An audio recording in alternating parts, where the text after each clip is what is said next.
Es difícil como presidente de Colombia, que llega a la reunión anual rutinaria, demasiado rutinaria y protocolaria de las Naciones Unidas allá en Nueva York, venir a hablar con sus connacionales, con otras comunidades latinoamericanas y del mundo, y no inmiscuirse en la política interna de los Estados Unidos. Es muy difícil, dado que la política interna de los Estados Unidos influye en todo el mundo y específicamente en Colombia, y con mucho poder. Y nos compete entonces, en tanto nos influye. No tengo derecho aquí de voto, pero sí puedo expresar algunas opiniones, incluso no en nombre de Colombia, sino en nombre del pueblo latinoamericano. Cuando es insultado, cuando es atropellado. Por allí salió un video de algún personaje que graba a un hombre haitiano junto a un animal, un perro que había muerto en la calle. Cosa que en cualquier parte del mundo pues sucede. Pero es aprovechado por un candidato, y tengo que expresar mi molestia y mi protesta, el candidato Trump, porque lo irradia masivamente bajo la etiqueta que los haitianos se están comiendo los animales domésticos de los ciudadanos y ciudadanas norteamericanas. Y el hecho no solamente se irradia con tal magnitud dentro de la ciudadanía norteamericana, sino que la indignación provocada y manipulada lleva en algún sitio geográfico a la violencia directa contra el pueblo haitiano refugiado en los Estados Unidos. Yo tengo que levantar mi voz de protesta. Eso no se hace. Y no se hace por diversas razones. Porque yo soy víctima de ese tipo de manipulaciones. El mismo candidato en mi campaña habló de mí personalmente en este país y se refirió a mí diciendo que era un terrorista. Terrorismo es hacer eso que ha hecho. Eso sí es terrorismo. No se puede provocar el odio dentro de una sociedad al punto que a partir de la discriminación racial, el ciudadano haitiano era afrodescendiente. A partir de la xenofobia contra un pueblo extranjero, a partir del odio que se provoca en la diferenciación humana, no se puede hacer política real y justa, porque eso exactamente era lo que hacía Hitler con el pueblo judío y con las posiciones políticas progresistas en Europa. Haití le dio la independencia a Colombia. Haití hizo la revolución democrática más importante del continente americano, porque entre los revolucionarios del norte, los fundadores de esta república, los padres fundadores, como se llaman aquí, que generaron en la humanidad una corriente de libertad, de aire fresco, recogiendo ideas de los franceses que poco después hicieron su revolución francesa.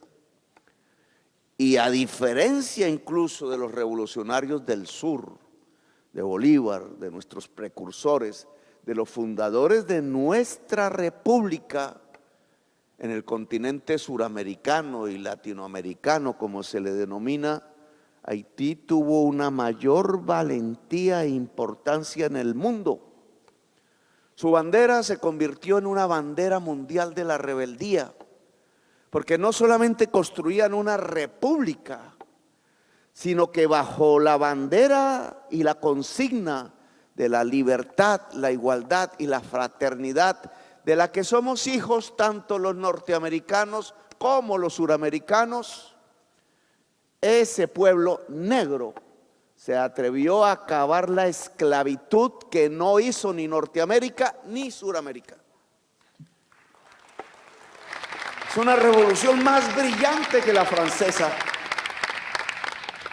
No solo militarmente tuvo que destruir el ejército más poderoso del mundo en sus propias tierras y en la magnitud que multiplicaba en 2 cifras el ejército español que nos combatía en Colombia para que no fuéramos libres. En 2 cifras, el ejército napoleónico destrozado en la isla de Santo Domingo, llamamos nosotros, Haití. No solamente fue una victoria brillante de sus generales negros que gritaron abajo la esclavitud, bajo la bandera de la libertad, la igualdad y la fraternidad, sino que tuvieron que derrotar a los franceses que se habían inventado esa consigna, demostrando la enorme hipocresía de la democracia occidental, que mientras hablaba de libertad le ponía cadenas al esclavo. Mientras hablaba de igualdad, consideraba al negro inferior. Mientras hablaba de fraternidad, abofeteaba y condenaba a la violencia al pueblo haitiano, como acaba de hacerlo en las palabras un candidato presidencial de este país. Desatando la xenofobia. Eso es repetir a Hitler. Eso es desatar la barbarie. Como colombiano, que le agradezco al pueblo haitiano habernos dado las armas, los hombres, el cobijo de la retaguardia, el respiro en medio de la lucha por nuestra libertad. Yo honro al pueblo haitiano que vive en Haití y le corresponde a mi canciller realizar las gestiones que permitan mi visita a ese país, para no solamente expresarme mi homenaje, sino toda la ayuda hoy en su pobreza, porque el pueblo haitiano es pobre, porque Francia le cobró en dinero la libertad de todos sus ciudadanos y ciudadanas de la esclavitud. A tal grado la hipocresía de una democracia occidental que debió ser desde entonces el faro de la libertad en todo el mundo.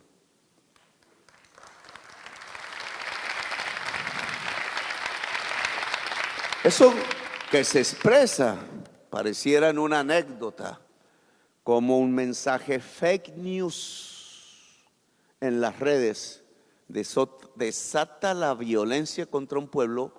Lo estamos viviendo en todo el mundo, lo estamos viviendo en Colombia, se vive en Europa, en el África.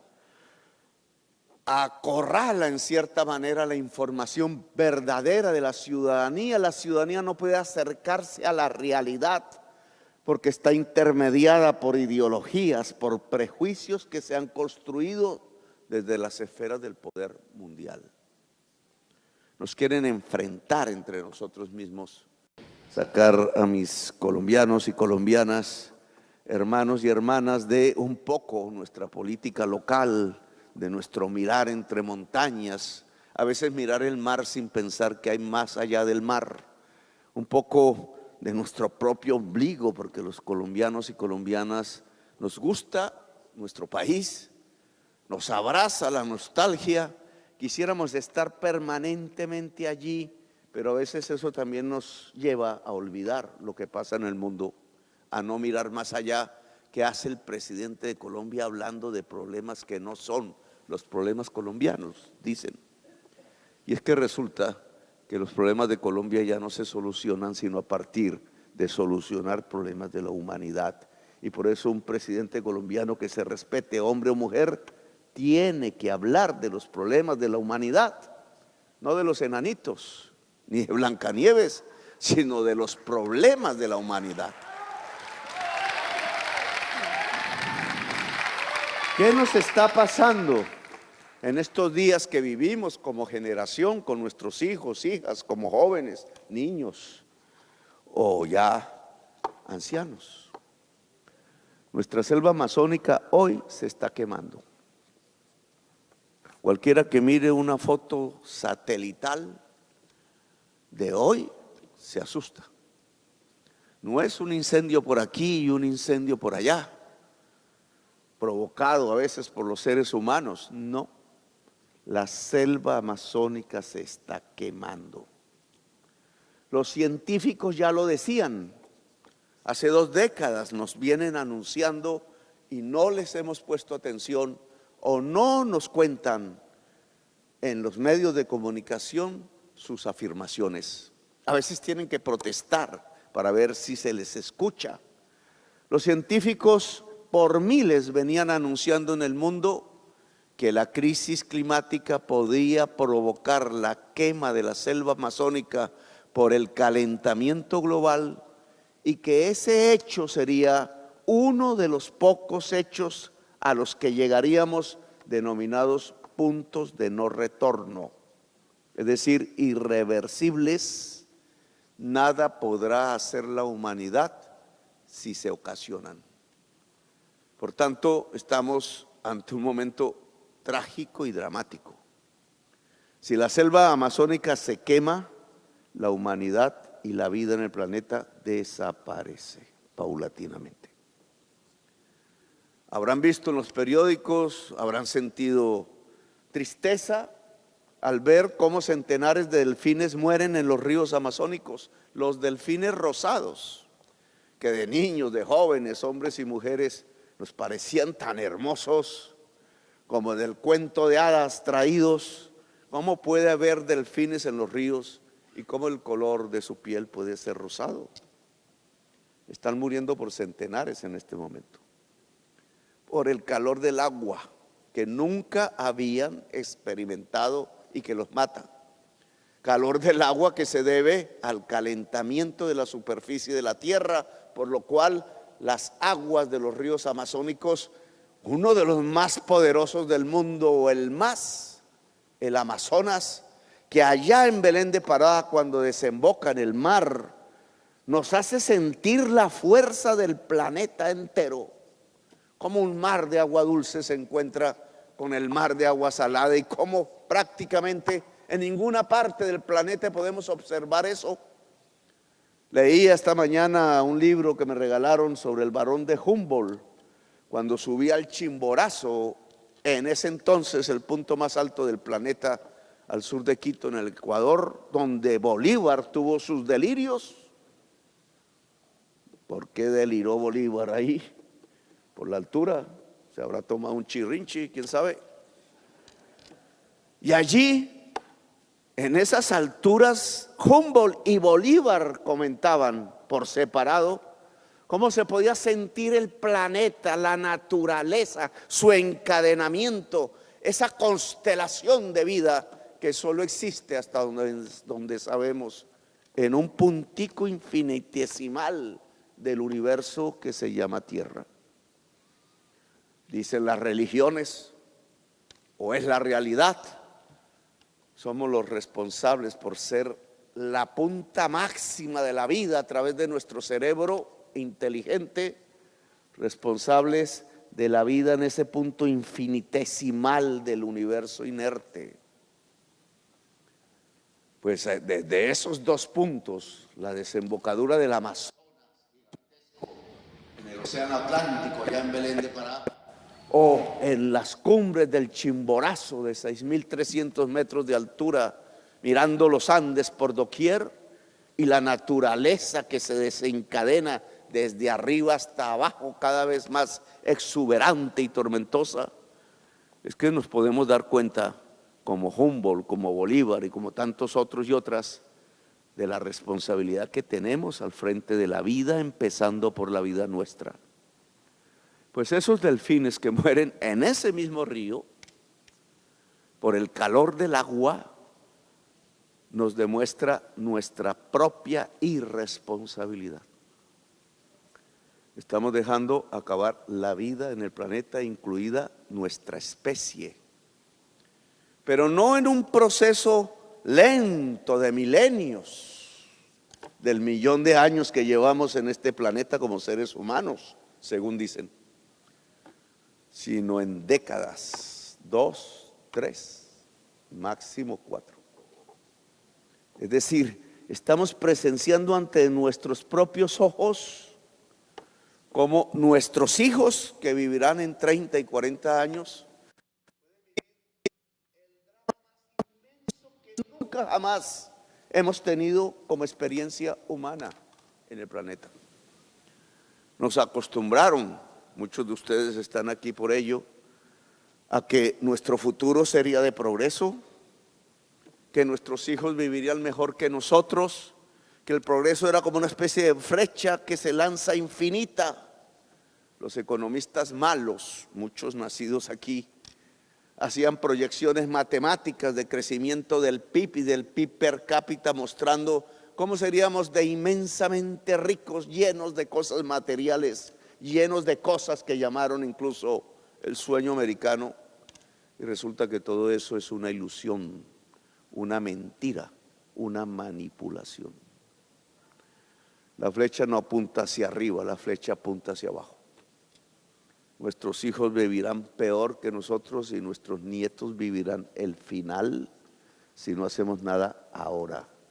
Y el final será dantesco. El libro del Apocalipsis de la Biblia, que me encantó leer en la cárcel por su pasión, se queda pequeñito ante la realidad que nos está mostrando, no Petro, no los dirigentes políticos que ocultan esta realidad, sino la ciencia. Lo que hasta ahora nos ha permitido avanzar, comprendiendo lo que nos rodea, tratando de entendernos nosotros mismos, la sociedad y las cosas y el universo, la ciencia, nos está diciendo que aquí no quedan sino unas décadas de vida si no hacemos nada ahora. No es dentro de 20 años, no es dentro de 50, no le corresponde a nuestros hijos ni a la generación de nuestros nietos, le corresponde a esta generación en el momento presente. No quedan sino 10 años para actuar, y creo que menos, porque la quema de la selva amazónica que estamos presenciando ahora puede estar anunciando que se acabó el tiempo. Es un tiempo político y es un tiempo de la existencia del cual no podemos escurrir el bulto, porque nos toca a todos y a todas, estemos donde estemos, en la condición social que sea, en el continente en que vivamos. ¿Por qué se provoca esa crisis climática?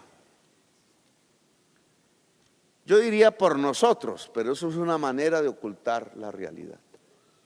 Porque un campesino de Córdoba, mi tierra, en Colombia, no tiene la culpa. Un árabe de Palestina no tiene la culpa. Un afro en los barrios populares de las grandes ciudades de los Estados Unidos no tiene la culpa. Un campesino en la China no tiene la culpa. Un obrero en Detroit sin empleo no tiene la culpa. Hay unos que tienen la culpa: los más poderosos de la tierra. Los parias de la tierra no tienen la culpa. Y hablando de culpa, que es una palabra religioso-cristiana, católica, la culpa, la responsabilidad, podría ser más decente en términos de un discurso laico, pero es lo mismo, culpa y responsabilidad.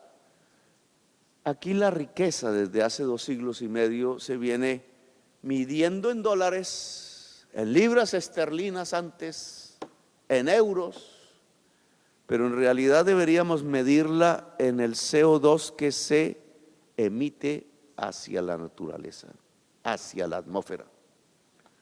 Es que un inmenso aparato industrial que apareció en 1750 con la máquina que volvía a través del carbón, vapor, el agua, y el vapor movía con eficiencia las ruedas y las palancas, y comenzó este mundo que hoy vivimos, transformándose permanentemente, porque de la máquina de James Watt pasamos a la inteligencia artificial, pero sigue siendo la misma lógica. Entre la máquina de James Watt de vapor usando carbón masivamente, a la inteligencia artificial que es la fibra óptica que viaja con toda la información del mundo usando carbón y petróleo, que es lo mismo, pues estamos en la misma lógica. Un sistema de producción que nació en Inglaterra, que se expandió al occidente, al oriente de los Estados Unidos, que se irradió por el mundo en los 2 siglos y medio que tiene, que por codicia produce cada vez más mercancías y más para poderlas vender más y más, para poder ganar más y más, como si fuese un huracán permanente, que en la medida que va irradiando mercancías en mayores cantidades por el mundo y acumulando por tanto ganancias, necesita más y más energía que ese capitalismo no ha podido encontrar más que en el uso del carbón, del petróleo y del gas. Ahí está la base del poderío de los Estados Unidos. Y resulta que la base del poderío de los Estados Unidos y del capital en general, el petróleo, el carbón y el gas, para poder producir más, para poder vender más, para poder ganar más, va a extinguir la humanidad en las próximas décadas. Es una terrible realidad, porque nos habían dicho por televisión y en la política, y los líderes políticos más famosos del mundo, más exitosos del mundo, que el libre mercado, que ese movimiento sin regulación del capital, girando en espiral huracanado, pero cada vez más amplio, nos iba a permitir el progreso, la libertad, la felicidad, el sueño americano, decían, en nuestro continente. Pues ha resultado que nos pone al borde del abismo de la extinción completa de la especie que ya empezamos a vivir, y que no solamente están los delfines rosados, sino en todas las especies del planeta, incluida la nuestra, que es la única que tiene un cerebro inteligente. Esa es la realidad de hoy. Y si tenemos por delante 10 años para actuar, o menos, y si no actuamos, tenemos por delante en 50 años la extinción. Si ese es el camino y no actuamos, ¿cuál será la cultura de la extinción? ¿Cuáles serán los efectos que a partir de ahora y hacia adelante vamos a experimentar? Me dicen que Chicago es una de las ciudades con mayor consumo de fentanilo per cápita en Estados Unidos. No puedo decir que en el mundo, porque parece que el fentanilo no está entrando realmente al mundo, sino a la sociedad norteamericana. Si eso es cierto, aquí tienen uno de los efectos, porque esa extensión de consumo de una droga que no sirve para dormir, que no sirve para bailar, que no sirve para escaparse, que no sirve para, dicen, diseñar cuadros psicodélicos, etcétera, sino que solo sirve para morirse, la droga de la muerte, es la expresión de una cultura o anticultura de la extinción. Los seres humanos solos del capitalismo, los seres sin afecto, los débiles sin comunidad, rotas las cadenas del otro y de lo otro, completamente aislados en su interior y enfermos, buscan morirse a través de la droga y masivamente. Son signos de la extinción. El COVID-19 que todos vivimos de una u otra manera, a mí casi me lleva por delante. En Florencia, Italia, que impactó sobre todas las familias de la tierra, que muchas tienen seres queridos que quedaron en el camino. Ese COVID, esa pandemia que detuvo por 2 años el capitalismo mundial, que no lo logró ni el partido bolchevique, ni Lenin, ni Stalin, ni Fidel Castro, ni el Che, de los que tanto se asustan. Ese bicho invisible detuvo el capital mundial. Todavía sentimos sus efectos y al parecer, según los estudios de Cambridge, es el producto de la crisis climática. No porque el clima haya creado el virus, sino porque el clima cambió la ruta de los murciélagos buscando su comida tradicional, al punto que no habían tocado las grandes ganaderías chinas y inocularon el animal invisible, el bicho le llamo yo, produciendo la catástrofe que todos vivimos en el mundo. ¿Y cuántos virus más por delante? Cada vez aparece uno y otro, uno peor, otro con menos capacidad de extensión. Pero lo que estamos observando es una respuesta de la naturaleza contra nosotros mismos. El progreso así no se construye. El mejor vivir no está ahí cuando nos toque encerrarnos en una casa con un trapo en la boca porque no podemos tocar, ni hablar, ni estar cerca del otro. Y resulta que la humanidad, por definición, necesita del otro y de la otra. Nosotros no estaríamos aquí si el ser humano no se ayudara. Ayuda significa comunión. El neoliberalismo ha enseñado, sobre todo en estas sociedades, pero se irradia, que la libertad es la soledad absoluta y que el ser humano es un ser en competencia, como una carrera fabricada de caballos donde hay exitosos y todos los demás son perdedores. Y resulta que eso es contra natura. El ser humano no es más que una manada pensante y sus cerebros colectivos interactúan ayudándose mutuamente. Y esa colectividad es lo que ha permitido que 1.000.000 de años, donde otras especies incluso eran más poderosas que nosotros, nos haya podido hacer sobrevivir sobre el planeta. Hoy estamos entonces al frente de la extinción. Y la responsabilidad es el capital, la codicia en su máxima expresión, los sectores más ricos en la geografía planetaria y los individuos más ricos dentro de la sociedad humana, responsables de la extinción de la vida en el planeta. Y si es así, entonces, ¿qué hacemos? Sería la pregunta, porque es para nosotros. La necesidad de la respuesta no está en el futuro. Del pasado solo podemos aprender algunas cosas, pero nadie en el pasado vivió lo que nosotros estamos viviendo hoy para que nos pueda enseñar siquiera media cosa de lo que nos toca hacer. Cosas inéditas, porque lo que se está enfrentando en el mundo es el capital o la vida. Escojamos. Claro, alguien dirá que es capital, mi casita, mi carrito, mis cositas. Colombia diría mi finquita. No, el capital es una relación social entre seres humanos, donde unos son patrones y los demás son obreros asalariados. Y el patrón usa el trabajo ajeno a él, que es el de los obreros, para enriquecerse.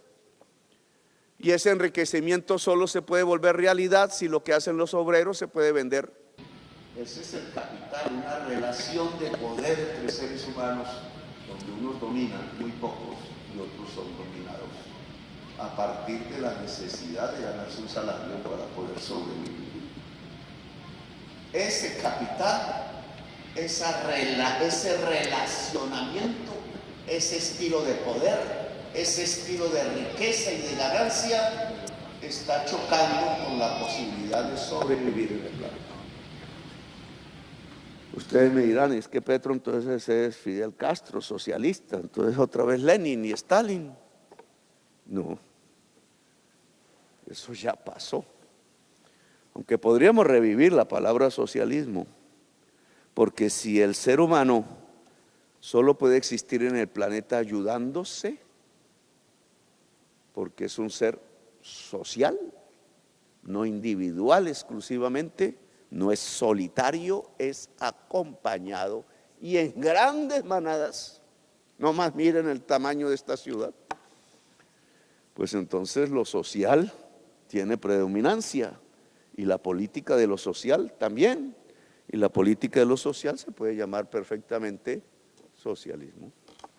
Cómo vivir en comunidad y progresar sin dañar la naturaleza y la vida. Eso no lo pensó ni Lenin, ni Stalin, ni Fidel. Bueno, Fidel al final. Es otra cosa lo que se nos encamina. Pero antes de pensar en eso, veamos otros efectos de lo que estamos viviendo. Muchos aquí, llegando por el Darién recientemente, 500,000 personas de todos los lugares del mundo, fundamentalmente venezolanos, que tratan después de salir de su país, de ser bloqueado su país, de vivir del petróleo muy ricamente, porque tenían el consumo per cápita más alto del mundo en tomar whisky, fueron prácticamente desalojados de su propio país, chavistas o no chavistas, dio lo mismo. Juventudes con algún nivel de vida, universidad incluso asegurada, podían ir a jugar béisbol, podían ver la televisión y las series de los norteamericanos y de los turcos, podían ponerse la moda y la última moda, hombres y mujeres, tuvieron que salir de su país a la pobreza para que fuesen mirados por encima del hombro en los barrios populares de Bogotá, de Colombia, de Chile, de Argentina, de México y de los Estados Unidos, porque los condenaron abruptamente a la pobreza por bloquear, por razones políticas, la riqueza de un país que era rico por su petróleo. Esa gente está regresando no a Venezuela, o está yendo no a Venezuela, sino a los Estados Unidos de Norteamérica. Como un boomerang lanzado en contra de una nación, se produjo una emigración de millones que pasó por Colombia y parte se ha quedado por Colombia y regresa, pero el boomerang llega a Chicago, Nueva York, la Florida, la California, los Estados Unidos. Con ellos, cantidades de poblaciones crecientes de la América del Sur, de la América Central, de México. Es un éxodo que se acompaña de chinos, del pueblo haitiano, entre otras, para que aquí lo insulten y lo calumnien, del pueblo antillano, del pueblo pakistaní, de los países pobres de la tierra, como el poeta dijera, de los parias de la tierra. Los parias de la tierra se han puesto en marcha, caminan en éxodo millonario, millones de personas van hacia el norte. Como antaño quizás unos centenares de seres humanos haciendo exactamente lo mismo de hace 1.000.000 de años, buscar el agua y la vida. Porque millones de seres humanos están abandonando su lugar, su casa, donde se enamoraron, donde quisieran estar, donde soñaban permanecer, y se van quizás con una mochila, con los corotos hechos, como antes se veía en las películas, amarrados a un palo, en realidad lanzándose al mar en cualquier lancha que los puede ahogar. La fosa común más grande del planeta no está en Colombia, no está en México. La fosa común más grande del planeta está junto a la ciudad donde nació la palabra democracia, Atenas, en el Mediterráneo.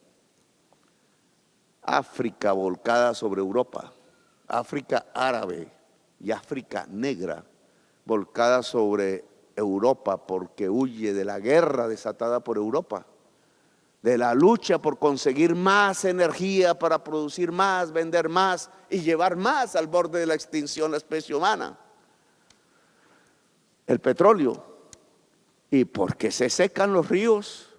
Porque las tierras se desecan, porque el calentamiento global ya no permite la cantidad de alimentación suficiente para las crías de los pueblos que están en ese continente, y entonces desesperados atraviesan el mar en balsas para que a un ejército por ahí de cualquier color los lleve a un campo de concentración como Hitler llevaba a los judíos y a los socialistas. Ese es el mundo de hoy. Cuando junto a Atenas, la capital de la democracia en la historia mundial, hay una fosa común de ahogados tratando de cruzar, de color diferente a las razas arias, etnias arias de Europa, estamos viviendo la cultura de los tiempos de la extinción. Lo mismo pasa en el Darién colombiano. Mujeres violadas por doquier, por las mafias. Niños usados para traer drogas hacia los Estados Unidos. Hombres que no logran tener la fuerza física para cruzar una selva inhóspita que ninguna guerrilla colombiana quiso usar por su inhospitalidad, para ser tratados en Panamá como animales, o si cruzan, ser usados en Nicaragua, donde les piden un billetico y un billetico en todas partes hasta acabar su pecunio personal, para terminar quizás muriendo en el desierto de la frontera entre México y los Estados Unidos, o terminar en una cárcel norteamericana, o lograr llegar hasta aquí para pedir un mendrugo de pan. 500,000 cada año y sube. ¿Y qué pasa aquí? ¿Y qué pasa en Europa cuando sienten como los romanos, creyéndose portadores de la civilización, que llega la barbarie, porque nos consideran bárbaros? ¿O no? Repiten en su psiquis, siendo ellos los antiguos bárbaros frente al Imperio Romano, porque nosotros, los latinoamericanos, somos la mayor herencia del Imperio Romano, por eso nos llamamos latinos. En una paradoja de la historia, se vuelve al revés. Los latinos yendo hacia el norte somos los bárbaros. Y los que eran antes llamados por los latinos bárbaros, se creen los detentores de la civilización. Y hacen lo mismo que los romanos: levantar murallas, campos de concentración, defendidos ya no por lanzas, sino por ametralladoras, aviones, armas poderosas. Esto se defiende aquí por la fuerza. Y la política aquí se transforma en nazi. Pónganle el nombre que quieran, nazi, porque trata de eliminar violentamente la diferencia. ¿Qué es el nazismo, el fascismo? Los sociólogos le ponen a esas distinciones que nadie entiende. Los nazis llegaron para acabar violentamente con la diferencia, que la raza aria, decían así, es superior, o sea, ellos. Por tanto, todos los que no sean arios son inferiores. Por tanto, se vuelven esclavos, o obedecen, o mueren. Los más inferiores de todos, que consideraban ellos, eran los judíos y los socialistas. Unos por religión y economía, otros por política. Pues eso es lo que está hoy en Europa. Esa es la gran discusión francesa. Cuando Macron se equivoca al abrirle el paso a la extrema derecha francesa al poder, por miedo y fobia a la izquierda francesa. Izquierda francesa que fue la que hizo la Revolución Francesa, es decir, creó la República Francesa. O es lo que pasa en Alemania, o es lo que pasa en España, o es lo que está pasando en la Suecia dorada, que todo latinoamericano veía como un paraíso si no fuese por el frío. Los hombres pensando que podían conquistar rubias y valquirias, pensando que ahí todo era posible y las necesidades se sostenían. Todo va hacia una extrema derecha que a nosotros no nos quiere, que nos rechaza, que nos llama bárbaros, que no quisieran que estuviéramos allá, a pesar que la responsabilidad por la cual no quieren que estemos allá es de ellos, porque destruyeron nuestro lugar a través de la crisis climática que ellos mismos provocaron por codicia, así como por la guerra no hace mucho. El nazismo, en donde eran las democracias tomándose el poder, es una de las expresiones anticulturales de la crisis climática. Y podríamos mencionar otra, y finalizo ahí, un poco para mirar perspectivas y no irme con el sabor del negativismo y de que todo está perdido. Gaza, aquí presentes hay una Nasrim es de Gaza, entendí, delegación palestina que nos acompaña en el día de hoy.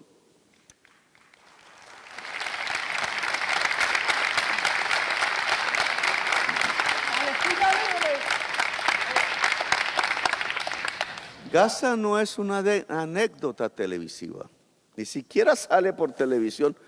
Yo todavía no he podido ver las primeras imágenes en la televisión colombiana de Gaza, pero supongo que habrán salido alguna que otra. No las veremos.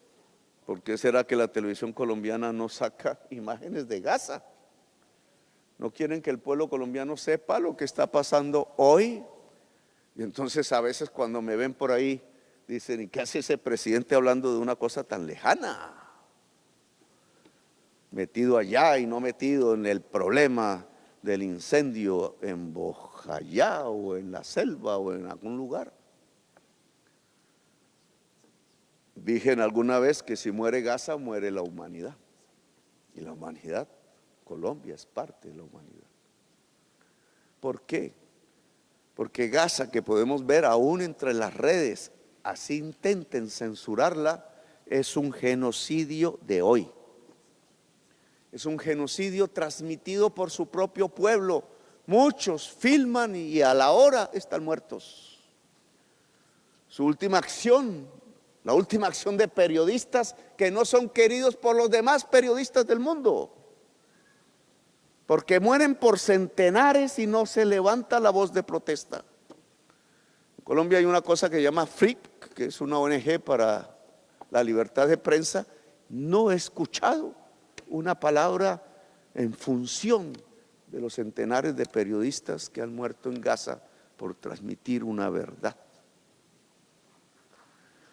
En el mundo pasa porque los periodistas los han vuelto asalariados del gran capital a través de medios que se han comprado.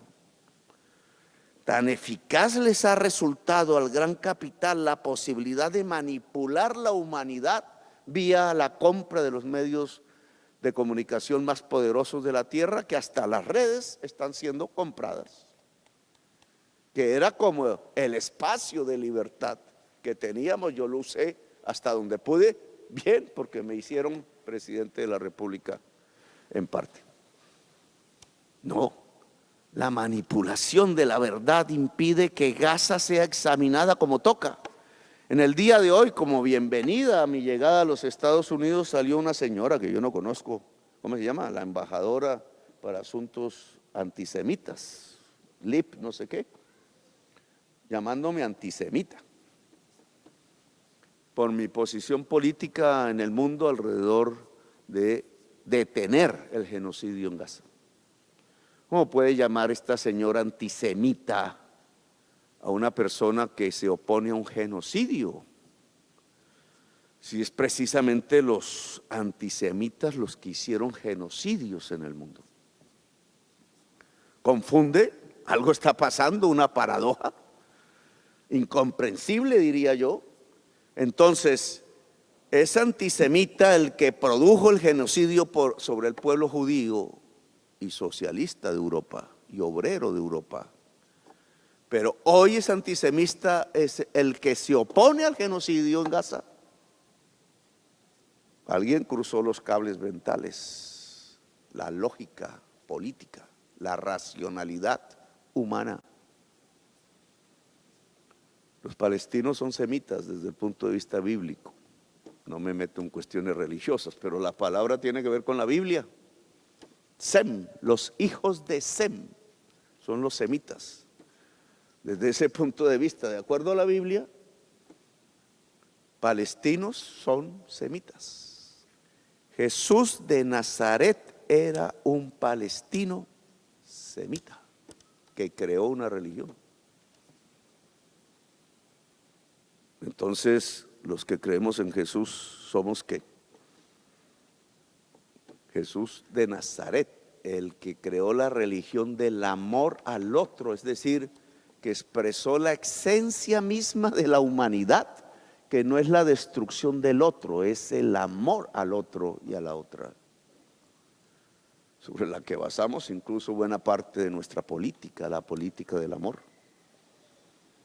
antisemita por detener o a querer detener un genocidio de niños, 20,000 muertos en este momento ante nuestros ojos.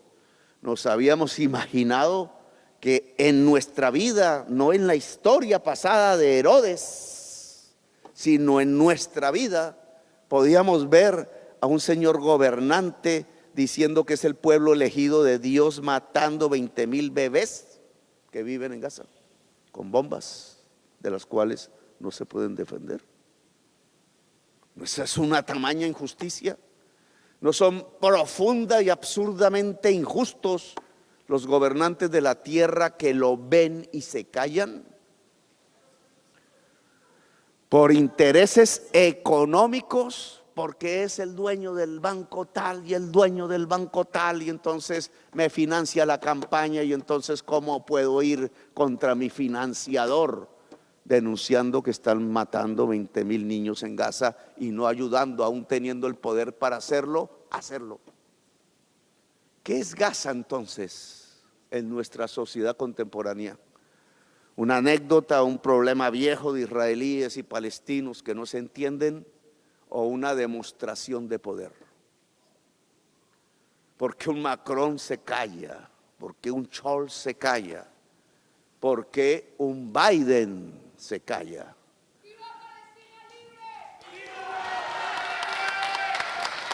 ¿Por qué demócratas y republicanos se callan? Obvio, no todos, porque siempre estarán quienes hablan, quienes saben qué significa su condición humana, como decía André Malraux en un libro famoso hace tiempos. Su condición humana implica denunciar y actuar para frenarlo. Norteamericanos se fueron cuando en España se debatía si era la democracia o era el fascismo. Ernest Hemingway, y escribió un libro muy hermoso que se llama ¿Por quién doblan las campanas?, de esa experiencia. Y su última frase dice: ¿por quién doblan las campanas? Están doblando por ti. Fin. En Gaza las campanas se están doblando. ¿Y por quién doblan las campanas? Por ti, por ti, por ti, por mí, por nosotros, por la humanidad. Las campanas se están doblando por nosotros. Las campanas doblan cuando hay muerto y llaman al entierro. Las campanas se están doblando por la humanidad. Porque lo que hay en Gaza no es un problema de Netanyahu, no es un problema de Hamas con el ejército israelí, no es un problema de conflicto de religiones. Esas religiones vivieron por milenios y la Biblia lo cuenta y los textos históricos lo cuentan en el mismo lugar. No, es una demostración para Colombia, para Venezuela, para Brasil, para México, para Sudáfrica, para toda la África negra, para los países del Asia, para la China, para los pueblos y los parias del mundo. Si ustedes no obedecen, los trataremos como Gaza, ya se lo demostramos. No hay tribunal internacional que hagamos caso. No existe el derecho internacional para nosotros, dice. No importan las votaciones de Naciones Unidas, que se creó después de la Segunda Guerra Mundial entre soviéticos y norteamericanos, cuando derrotaron a Hitler y pensaron que era necesario unas reglas mínimas de convivencia humana para que la humanidad no entrara en otra conflagración. No importa. No importa si millones salen a las calles. No importa si las juventudes de las principales universidades del saber y de la cultura de esta sociedad se levantan. No importa que hablen la mayoría de los presidentes del mundo, no importa. Es una demostración para ustedes, dicen ellos. Cualquier pueblo que se levante será tratado así. Gaza es la expresión de la barbarie como anticultura en los tiempos de la crisis climática. Es la antesala de la extinción, porque cualquier sector económico o político gobernante que esté pensando de esa manera simplemente es una expresión irracional de la humanidad que refleja lo que ustedes vieron en la película No mires para arriba. El meteorito no viene, ya está entre nosotros y está creciendo y se llama crisis climática y lo produce la codicia del gran capital, es decir, de las personas que pensando que se pueden salvar gracias a su riqueza, están condenando al resto de la humanidad a la extinción, de la vida del planeta a la extinción. Por eso la democracia está moribunda, por eso la humanidad está moribunda, por eso la vida natural está moribunda. Sin embargo, las estadísticas de ganancia crecen, las bolsas crecen, el acumulado de riqueza crece cada vez en menos manos. ¿Qué nos corresponde hacer entonces? ¿Qué hacer? Preguntaba alguien hace como un siglo. ¿Qué hacer? Y hablando con nuestros amigos palestinos aquí, con los concejales afros de aquí, con los concejales latinos de aquí, de Chicago, pues proponía algo. Empecemos a actuar en lo local y nos vamos comunicando mundialmente. Porque para detener la crisis climática se necesita una acción de cambio de la economía y de las relaciones políticas y de poder a escala mundial y rápida. Una revolución mundial, que la palabra ha sido satanizada, pero toca decirla. Porque si rápidamente tenemos que cambiar las relaciones de poder mundial para que los que tengan el poder no sean los matarifes de la humanidad, sino los pueblos del mundo, la democracia global, otra manera de entender las cosas para hacer un relacionamiento con la naturaleza que nos permita sobrevivir en el planeta y pensar más allá, que me critican esa frase cada vez que la pronuncio en Colombia. Pues si no estábamos acostumbrados a pensar que hay más allá de la montaña, que hay más allá del mar, pues menos vamos a estar acostumbrados a pensar que hay más allá del planeta y si podemos llevar la vida hacia allá. Pero esa vida hacia allá no llegará nunca y se acabará aquí si no somos capaces de superar estos años, los años del odio, los tiempos del cólera, como diría Gabriel García Márquez. Es un cambio rápido del poder para poder cambiar las relaciones sociales de producción de tal manera que las tecnologías no contaminen la atmósfera, que la lógica no sea acumular cosas, sino acumular experiencias, saberes, existencias, sentires, la intensidad de la vida humana que se concentra en el corazón y en el cerebro. Un cerebro que tiene que interactuar cada vez más con los demás cerebros del mundo, porque esa es la condición para poder sobrevivir. Una revolución mundial. Y sí, la palabra que se puede usar es lo social, lo colectivo, porque no hay otra manera, sino como en aquellas épocas donde un ser humano, un hombre, una mujer y otro hombre y otra mujer y unos niños se podían ayudar en una cueva a defenderse del mastodonte y del tigre y poder sobrevivir pintando un arte en la pared, porque en medio de la sobrevivencia siempre estuvo el arte, así fuese una mano pintada. Era la expresión de una cultura nueva que expresaba el máximo de la vida en el planeta, que es la inteligencia. Aquí se puede configurar en Chicago un bloque social y político. Los pueblos latinos unidos aquí. Colombianos, mexicanos, puertorriqueños, venezolanos, ecuatorianos, etcétera, etcétera, etcétera. Haitianos. Porque yo creo que al pueblo haitiano le toca de nuevo recordar que fue la vanguardia libertaria de la humanidad y que hoy puede serlo. Africanos, afrodescendientes, latinos y afrodescendientes y árabes, descendientes, culturas del mundo en una sociedad que aún no se reconoce pluricultural, pluriétnica, como sí nos reconocemos los colombianos, que en eso enseñamos a medias,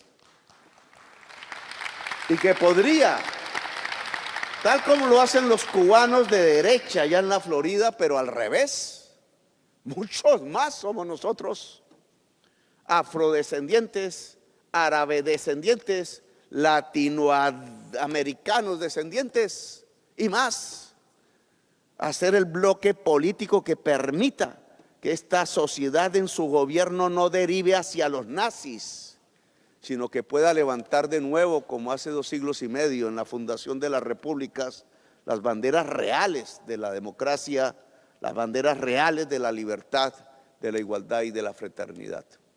En pequeño comparado con la tierra, en Chicago, en Nueva York, en California, en Bogotá, en Caracas, en Buenos Aires, que harto que le falta a Buenos Aires ahora, en Haití, donde deberíamos reunirnos de nuevo conmemorando esa gesta libertaria de los haitianos, no para invadirlos militarmente, no para sojuzgarlos, sino para darles la fuerza de antaño y devolverles el favor que nos hicieron, que fue ayudarnos a ser libres, ayudar a ser libres. Ese bloque podría tener la suficiente fuerza para que Estados Unidos, como en la Segunda Guerra Mundial, no escoja a los nazis como aliados, sino escoja la libertad y la humanidad como aliada, y derrotemos de nuevo, como en aquella época, a los nazis, que hoy son más poderosos y que no quieren dominar solo a Europa, sino al mundo. Gracias por haberme escuchado, muy amables.